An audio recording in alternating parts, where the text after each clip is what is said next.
Hello, Lisa here. Welcome back to my channel and welcome to Self-Worth Saturday.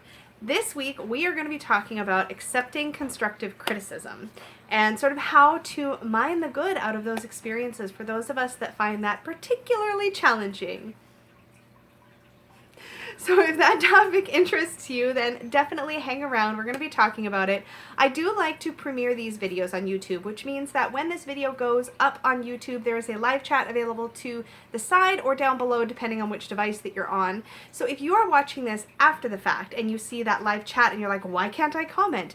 Might be because that's a recorded live chat, so please feel free to leave a comment down below if you're watching this after the fact. If you are in live chat, then hello! Please greet one another and tell us how you did last week. So last week's topic, we were talking about shadow work, and I gave us a 3-card tarot spread to work on, like sort of the introduction to shadow work, if that is something that you were ready to do. So it was a 3-card spread where card 1 was observe. What aspect of shadow can I most easily illuminate at this time? Card 2 was own. How can I take responsibility for that shadow aspect? And card 3 was create conscious change. What practice or new habit can I develop to create conscious change in this area of the self? So whether you're watching and commenting in the comments section or whether you're in the live chat, let us know how you did last week. For me, this is something that I've done off and on for probably about 15 years, but to own my crap completely, I did not do this spread last week. But I'm super curious to hear how it worked out for all of you. I have done much larger shadow work spreads in addition to this smaller one, and I have played around with this before as far as this particular 3-card aspect, but I'm really curious how it worked out for you. Like, I really want to know, so tell me. Or, you know, if you're comfortable. Because shadow work gets into these weird areas where we're not always comfortable sharing it with other people. Oftentimes it's a really private experience. So I totally understand if you don't want to talk about it. That's completely reasonable. That said, let us move on to this week's topic, accepting criticism. Now, I think it's important to point out that this is an area of particular challenge for me, and particularly with those closest to me. So I will own my crap that when I'm speaking to you about this is stuff, as is most of the topics, to be honest, that I am currently actively working on for myself. And I'm just going to be sharing with you the things that I've learned, the things that I'm finding helpful, and the things that are helping me make progress, I suppose. But I want to frame this first by talking about the idea that really criticism is hard for anybody to take, whether it's constructive or not, especially obviously when it's not. But I think it's important to point out that if we never take on other people's constructive criticisms, then we also miss out on a lot of opportunities to grow and to deepen our relationships and to improve in our work and all of these other areas where constructive criticism might show up. I also think it's really important to talk about the difference between constructive and destructive criticism. So how I define constructive criticism has a lot to do with intent. Is the person who is giving me this feedback giving it to me with the intent of, excuse me, helping me grow, helping me develop or improve? And if that's the case, it's likely coming at me with a constructive, what's the word I'm looking for, you guys? With a constructive intent. So intent is really key. Destructive criticism has also a tendency to be about who we are as a person rather than a behavior or a area of development. So with that said, let's talk about the idea that it can feel very different when, say, a boss or a coworker gives us constructive criticism than when a loved one does. And either way, it can be difficult to really sit with this information and not feel like we need to immediately make this experience go away. And this is going to be probably a whole other topic at some point. I've mentioned this before, but the idea of sitting with uncomfortable feelings all by itself is an entire topic. But for this discussion, we're going to frame it around the idea of sitting with the discomfort of criticism and sort of how to move through that without completely falling apart. I think that for a lot of us, when we are given constructive criticism, we just feel attacked. And it really doesn't matter how constructive it is, how carefully the other person words it, it still feels like an attack. And I think that's a pretty human response. What matters the most is, what do we do with that feeling? Do we allow that feeling? Do we pretend it doesn't exist? Do we ignore it? Do we address it? These are all things that I kind of want to think about, and I want us all to think about as we move into this topic. So let's first talk about the difference between constructive and destructive criticism. So in a nutshell, constructive criticism aims to help us improve a situation, a relationship with that feedback. The whole goal is to help us make progress, even if that goal is somewhat self-serving. So, I mean, sometimes constructive criticism comes from a place where the other person is saying, hey, I need to tell you how this is being perceived because it's affecting the way that I want to interact with you. That's still constructive criticism. If they didn't give a crap about you or what you think or what you feel, they would say nothing and they would distance themselves from you, and they would, you know what I mean? They would do something different. They wouldn't bring it to you as something to solve or improve. And as attacked as we might feel in those moments, when somebody is bringing us something with the hope of improving a situation or our relationship with that person, it's probably meant to be constructive, even if they handle it badly, which is, I think, something to keep in mind. Destructive criticism simply aims to point out problems without addressing any solutions or creating a situation where we feel like that they're trying to improve the situation. If there's no clear intent to want to improve things, if they're just like, yeah, you suck at this, then like they're not being constructive and there's nothing there that they're trying to help us improve. They're just being kind of a dick. So when we talk about determining which is which, there's a few things to consider. First, determine the source. And you're going to hear this. There's so many things. Okay, sorry, I'm interrupting myself. There are so many things that weave into this discussion on self-worth where we're going to hit repeating themes over and over again, which is really interesting and I think kind of magical because it gives us this opportunity to go, oh, if I consider the source, this is a good example. If I consider the source, where is this criticism coming from? Is this somebody that I know, that I trust, that typically has my best interests at heart? Or is this somebody who tends to be kind of self-serving and is someone I don't typically trust or interact with much?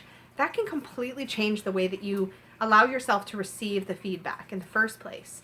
But that idea of considering the source is connected to almost every single topic that we deal with when we're talking about self-worth stuff that bubbles up as a result of interpersonal relationship stuff, right?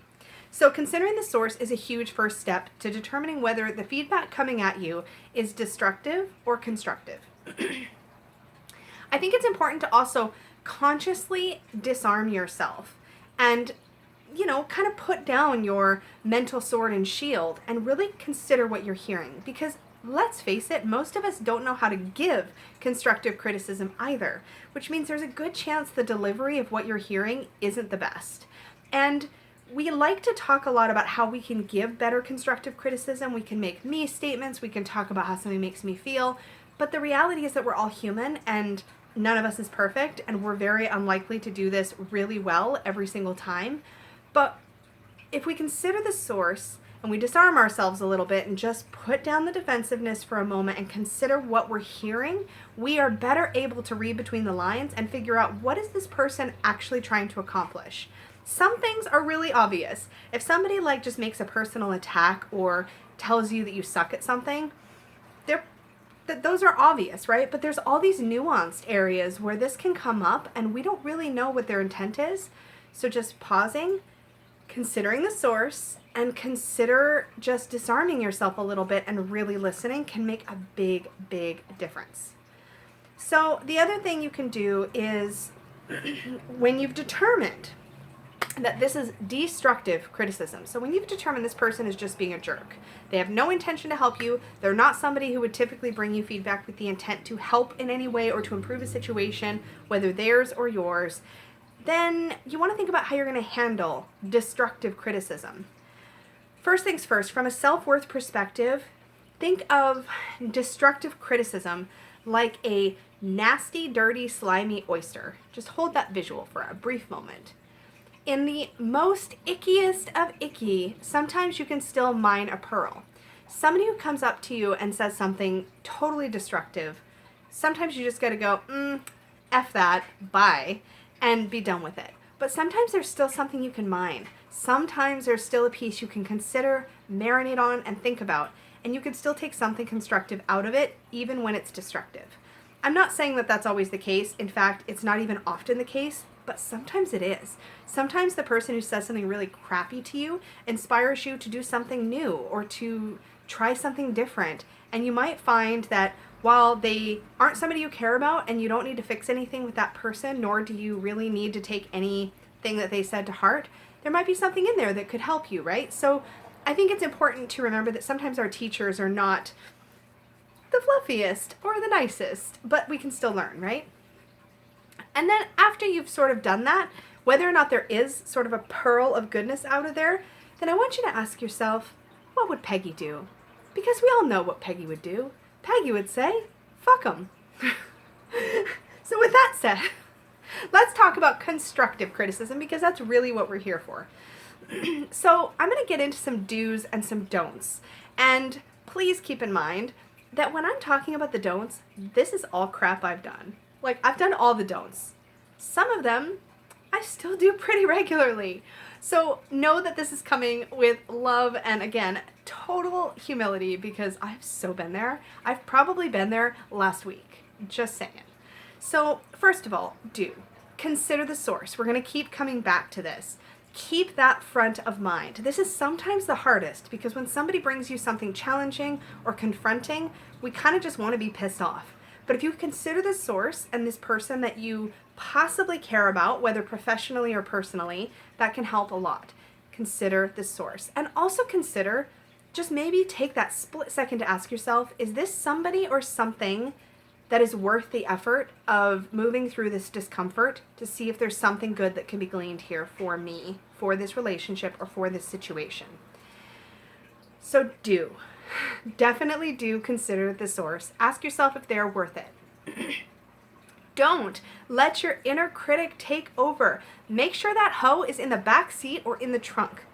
If you need to, stick a muzzle on her. Because the thing about criticism is that the first thing, or one of the first things that happens, at least for me, when somebody's giving me constructive criticism, is my inner critic is like, see, I told you, you're a piece of crap. And when you're feeling that way, you're more likely to handle the whole situation badly and learn nothing. So keep that in mind.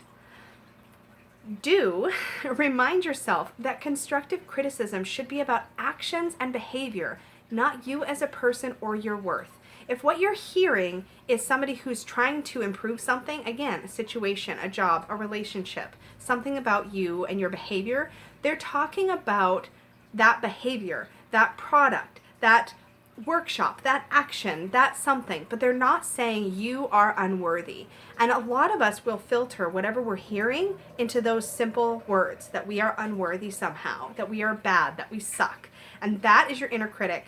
So just make sure to remember that when somebody's coming at you with constructive criticism, most of the time, even if they're handling it badly, they're not meaning to attack you as a person.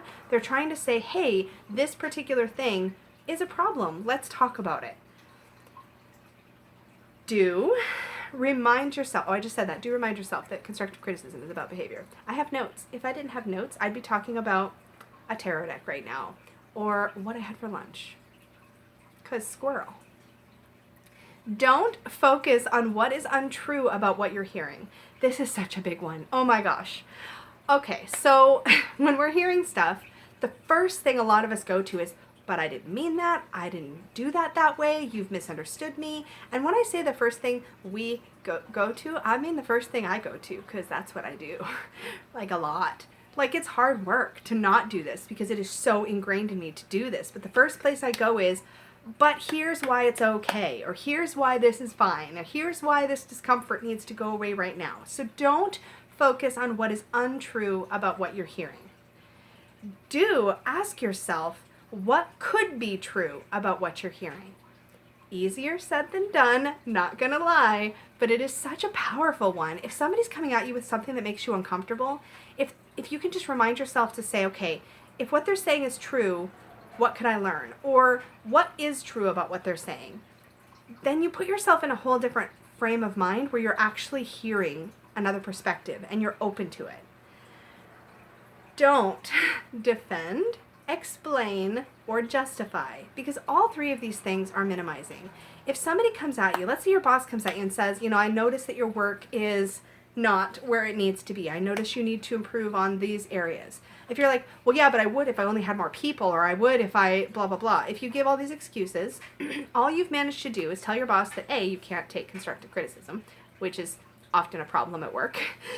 B, you've managed to minimize all of their concerns, and now they're going to be convinced that you haven't heard a thing that they've said. Now, I know this because I do this in my personal life, like a lot. Peggy's probably feeling so validated watching this video as we speak. I can just practically visualize her typing on the keyboard to say something about this, but it is a thing that I am really bad for. I want to defend, I want to justify, I want to explain it away because I'm uncomfortable, and I don't want to be uncomfortable, and I want to make the whole thing go away. But when I do that, what ends up happening is that I don't actually hear the other person's perspective because I'm too busy trying to make it go away. So don't do that. But do take your time with your response. It's okay to say, okay, let me think about that for a bit. Or, I'm not sure how I feel about this right now, but I'm going to take some time to consider, and then we can discuss it in a bit. If you're feeling super defensive and you don't feel like you're in a place where you can respond without defending, minimizing, or justifying, or explaining, then step away. Give yourself that space, because when I do that, things go beautifully. Don't beat yourself up or panic. Can you tell? I'm speaking from experience. I'm literally exposing myself on camera right now. But the truth is, this is again inner critic rearing up. But if you suddenly start berating yourself and panicking, and again, this is inner critic rearing her ugly head, like stick her back in the trunk. But when you spend time beating up on yourself or wallowing or, just berating yourself, what you've managed to do is turn the focus completely back onto you and what you're feeling, which means you're not actually thinking about the feedback you've just gotten, or how maybe you're being perceived, how your work is perceived, how the way you're relating is perceived. You're just too busy thinking, oh man, I suck, I did something bad. So it's hard to not do that, but try to step away from that place, and if you're gentle with yourself, you will actually handle these situations so much better. Trust me. So don't do that. But do, I lost my list, oh no. Here we go. But do say thank you. So this is a tip I recently read about on Psychology Today, I think it was. And if I remember, I will try to link the article down below. But I thought the advice made a lot of sense. The second you say the words, thank you, like thank you for this feedback, I really appreciate you coming to me with this, even if you're not responding to it beyond the thank you, two things have just happened. Number one, you've just validated the other person and what they've had to say. And number two, you've just shifted the focus for yourself to what gift was I just given? What good thing just happened? Because when we're in a place where we're receiving constructive criticism, even when it's not so constructive, the first thing we're feeling is kind of beat up on a lot of the time. But if you can say thank you, you've just told your brain something good just happened, even though it was uncomfortable. Now there's a plane. It's a loud plane. We don't often get planes. Anyway, so if you say thank you, you just told your brain something good has happened. And you can't, I might be repeating myself, but that's okay. That's okay. Because I am here to bring it to you real. So it's something that is really, it really just kind of sent a little light bulb off in me. It's like, even when I'm uncomfortable, if I can bring myself to say thank you for telling me, thank you for bringing this to me, thank you for, raising this observation, however you want to do it, however you want to say it, but if you can say it, or even, you know what, honestly, even if you just think it, like think, thank you, thank you, thank you, like if you just get it in your head, you might be able to come away with a lot more opportunity to learn and grow than if you're thinking, oh man, I suck and they're mad at me. Just a thought. So let's talk about, I think that was it for my do's and don'ts. Oh yes, thank you. Yes. There was one other point I wanted to make. Oh yeah. I already talked about not wallowing. Oh, finally. Think about tangible action you can take. I don't know about you guys, but when I'm feeling uncomfortable, I want to know what I can do. Like, okay, what is the action I can take? Sometimes the action is non-action. That sounds kind of confusing, but sometimes it's like I need to be a better listener, or I need to work on this, or I need to work on that. But when you've had some time to get away from the discomfort a little bit, think through the feedback you've received and consider how you could grow or learn from it. And let's talk about the idea that when you are offering constructive criticism, you can also think about all this stuff. Remember how it feels to receive constructive criticism when you're giving it, and you'll probably give it much better. And I want to talk, I keep turning my notes and then they all go up to the very top and then I'm lost and then I'm squirrely. You guys get to see it. So that is it for the do's and the don'ts. Let's briefly go over a couple of simple journal prompts you can do to explore this in your own time. If you have, why is my nose always itchy on my videos? Sorry. See? Squirrel. Journal prompts. There are 2. First, write down some constructive criticism that you've received that you had an easier time accepting, and then also write down some that you've had a harder time accepting, and just look at the differences between the two. Maybe write about that. And number 2, write down some destructive criticism that you've received and how it made you feel. And then how is that different than the way you felt when you've received constructive criticism? I think sometimes when we're receiving criticism, we forget that there's a difference between destructive and constructive. And we start to lump them together into the same horrible mishmash of ick that we think we're, not that we think we're feeling, but that we're actually feeling in those moments. If you can remind yourself what the difference is, it might make it easier to keep the constructive criticism in its own box, right? To integrate it in a different way. And maybe not respond as if it's destructive criticism, which is kind of what I'm getting at there. I'm going to pull an oracle card for us this week from the Inner Compass Oracle. There is a full flip through of this deck on my channel, so I'll link that in the cards. But this is the one that I worked with all this past week, and it's just really, really lovely, and I thought I would pull us a single one. So as I shuffle, let me give you your challenge this week. I'm sure it's going to be a big shocker. But this week, if you feel yourself being criticized at any point, just try to practice noticing the difference between destructive criticism and constructive criticism. I've said those 2 words so much that they sound funny. But try to just notice the difference, and if you can, see if you can just look for the pearl either way. Maybe the pearl is remembering that you don't have to take other people's opinions on. That doesn't have to be your thing. You don't have to accept every piece of criticism that you receive. And that's important advice regardless. And I know Peggy's going to have so much to say in the live chat that we're going to do after this.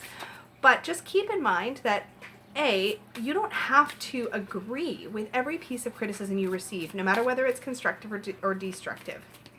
You don't have to agree with it. But over the next week, see if you can notice when you feel criticized and see if you can notice what you can take out of it that helps you, that's positive. Sometimes that positive thing is literally being able to say in your head, fuck them.